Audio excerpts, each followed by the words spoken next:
All right, welcome everybody. This is one of our earliest episodes of the NHL to Arizona podcast. And really the whole purpose of the pod is just to talk to different people in the community, but also alumni, people that actually played for the Arizona Coyotes, spent time during their NHL careers here in Arizona. And I'm super excited to have my friend Greg Adams on the call today. So Greg, thanks for being here. Great to be here, Lindsay. So just so everybody that's watching, probably some of our newer fans who may not have even been around when you were here in Phoenix playing, what was the stretch of time that you were playing here in Phoenix? My years here were 97 to 99. So I was here the 2 years and from 97 to 99. Awesome. So you would have played all of your games out of the downtown arena, yeah? Yeah, yeah, we were Awesome. downtown while I was here. Awesome. So during that time, this is the big question that we're asking all of the alumni. What is like the number one memory that sticks out playing here in Phoenix? When I think the most exciting time when I was here in Phoenix, it was during the playoffs. Having the whiteout at the arena downtown and just the fans we had down there. Everyone, there was so much excitement and just the feeling of playing in the arena with the whiteout down in in where everyone was wearing the white and the excitement in the arena and the fans. It was so much fun playing those years during the playoffs. That's awesome. And what was like when you first came here and you knew you were coming to Phoenix, what was that like? I mean, the team hadn't been here. They've been playing what, a year before you came down here? Like, were you like, "Oh my gosh, what am I going to do in Arizona?" or what was that like? Well, the funny thing was, is I've had ties to Arizona. I went to school Okay. in Flagstaff in northern Arizona, so I had some ties in Arizona. I was familiar with it, and it was almost a coming home feeling. Like I hadn't been here since I was in my college. I was only 2 years up in college, up in Flagstaff, but while we were there, we would come down to down to Phoenix quite a bit. We even practiced at the beginning of the season Mm, in Oceanside because our arena up there was in the dome, which we couldn't get on the ice till football was done. So we would have to drive down to Arizona or drive down to Phoenix to the Oceanside Arena and practice there for the first almost 2 3 weeks. that's awesome. So you're probably pretty pumped when you got the I call was that I you were was coming really over. excited, and I've always loved the area. I've loved Arizona, so it was for me. It was a bit of a coming home feeling, but I was familiar with the area, so it was fun to come back here for sure. That's awesome. And now, I mean, obviously not the summer months because that's not the ideal time to be down in the valley. But now, in the nice months, you still call Arizona home. Yeah. I do, yeah. This is basically our home. When I retired, I did go back to Canada for a bit, but I wanted to get back here. There was a drawing for me to come back. I wasn't really sure what it was, other than I'm a huge golfer. So obviously, being in Arizona in the winter months is a great for someone who golfs a lot. But it's just a very comfortable place for me, and something I feel good. I feel good living here, and this is a place I want to be. That's awesome. And you've obviously been super involved with the alumni here. And I feel like, you and I have skated alumni games, golf tournaments, things like that. It's kind of just like Arizona as a market. I feel like it's also a very transient, like alumni base. You got guys who played all over the place. Maybe they played for the Coyotes franchise, maybe they didn't. But just with the team now being gone a year, what's kind of like the vibe of the alumni? Well, we've kept it going. We've kept the alumni going. That the stuff we're doing is we're trying to help youth in hockey. We're trying to help the sled hockey. Anything to do with hockey in Arizona is what we're tying ourselves to. And the fact that the team isn't here is not relevant to what we do. Obviously, having a team here makes a huge difference, and we love to have hockey back in the valley here. But we're going to keep what we're doing. We're going to keep doing what we're doing, help hockey grow in the valley, and hopefully in time there will be a team here again. That's awesome. Yeah, and before we talk about the potential of a team coming back and just your thoughts on that, one more piece on the alumni. You guys have your annual golf tournament coming up at Las Sendas next month. So, if you want to just talk a little bit about that, who's coming to town, anything exciting that people should know. I know it's pretty much sold out, but I think that's just again a testament to the fact that you guys aren't slowing down and you're continuing to do all the great work that you've done in the past. Yeah, it's been a great event for us. We've run it. I think this is our 12th or 13th year. We've raised over $1 million for minor hockey, for kids in hockey in Arizona, different organizations to do with hockey in Arizona. So it's a tournament that's run itself now, and Yeah. we have the same people that come back. Everyone has so much fun. We get, guys like Lanny McDonald who come down from Calgary every year to play, who's an icon in the hockey world, but such a great guy. And it just seems like all the people that come to our tournament, you've been there, all the people that come are great people, and everyone likes interacting with each other. And it's more of a reunion thing now. Like it's gotten to where it's not a golf tournament; it's a reunion. It's seeing all the same people there, and everyone has a good time. And it's a fun event that we're able to raise money to help do the things that we like to do with our organizations to support hockey in Arizona.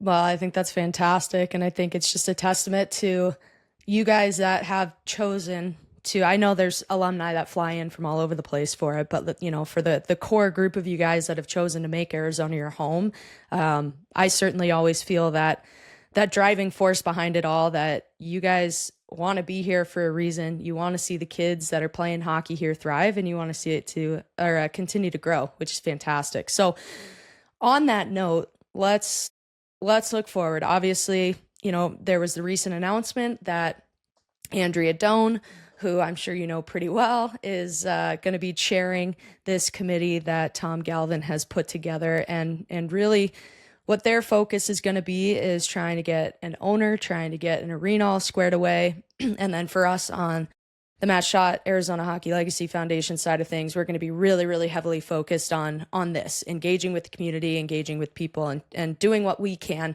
to keep hockey growing here so it's a viable market for a potential owner. As an alumni, as somebody who lives here, as someone that's still really heavily involved in trying to help the youth hockey community, sled hockey, whatever it is that the alumni are supporting, why do you think it's so important that a team comes back to the desert? Well, first of all, it seems crazy that a team's not here. I mean, this is a big market. And there are a lot of hockey people in Arizona, and I talk to people all the time, and is there a team coming back? Why is there not a team in Arizona? I mean, Phoenix is a great place, and I think it's proven itself. It's a good market. There are hockey people here, and people want to see the game, and the people that are here that want to see it grow are just dying for something to happen.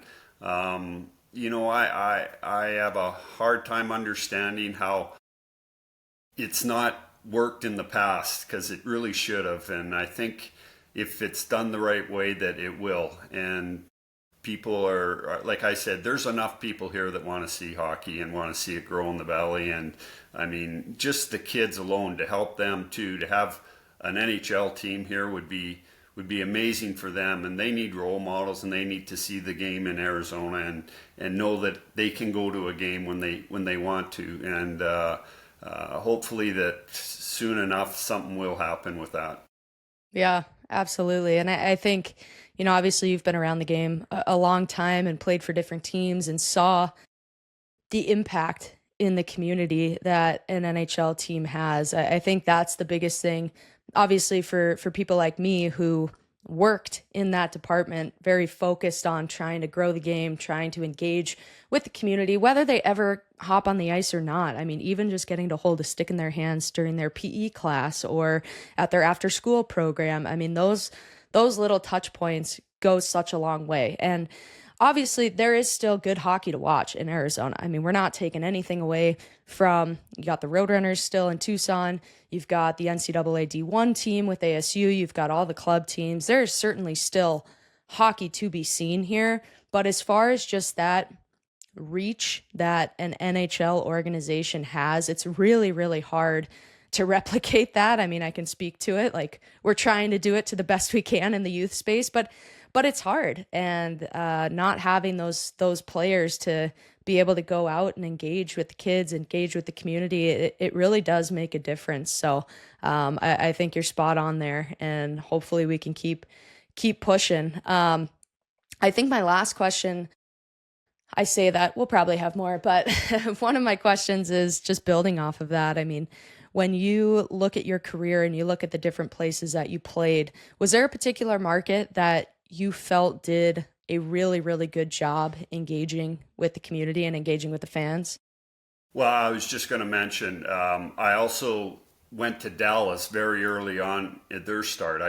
When I was in Dallas, it was a couple of years into hockey, professional hockey in Dallas, and I look what they've done there, and I mean, the minor hockey system is boomed out there, and they've really done a super job in growing the game in Dallas, and it's been very successful out there. And when I came here to Arizona, I kept comparing it. I go, it's very similar, and I in my mind, I'm going, hockey's just going to blow up here in Arizona because it's kind of had the same feel to it that it had in Dallas, where it's a new game.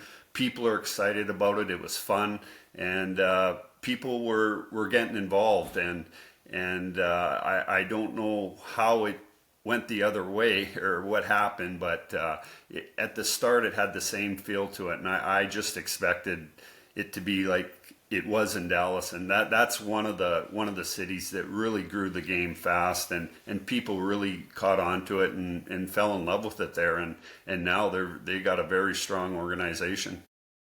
Yeah. Well, and I think, with Dallas, like, certainly those conversations were always had. And I think the biggest one is just the way that they invested in all of the local rinks. And I think that's certainly a model that is looked at. And I think a model that certainly should be looked at by a potential future owner of a team coming back here is, obviously there's great ownership and leadership in the rinks that we have, but I think just being able to have that kind of centralized branding, that centralized overview of everything going on, I think is a big reason why Dallas has been so successful, and they've built their own facilities.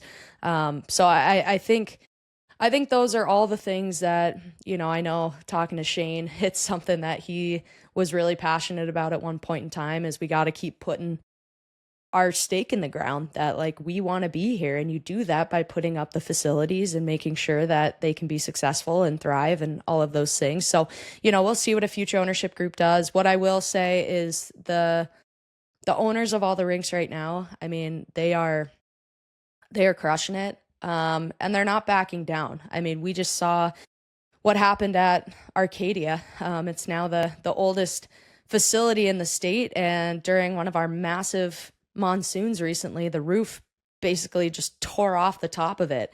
And instead of them just, folding, they're like, we're going to get the community together. We're going to get the roof fixed. We're going to get lighting up, and they're finding a way to get through it. And I think, to me, that is like, in these times of crisis or whatever you want to call it, where, the NHL has left, I think people can either turn on each other and just collapse, or they can come together and figure out, how are we as a community going to stay strong and keep pushing forward. And I think that was a perfect example of that. You had different rinks around the valley offering those kids that normally skate out of Arcadia ice. You had people volunteering to come help with lighting, people volunteering to help with roofing if they were general contractors. Like, that, to me, is the magic of the Arizona hockey community. It doesn't matter what jersey you're wearing, it doesn't matter which rink you skate out of. Like, when any of us are in a moment of crisis, we step up for one another. And I think that's what we're going to have to continue to do.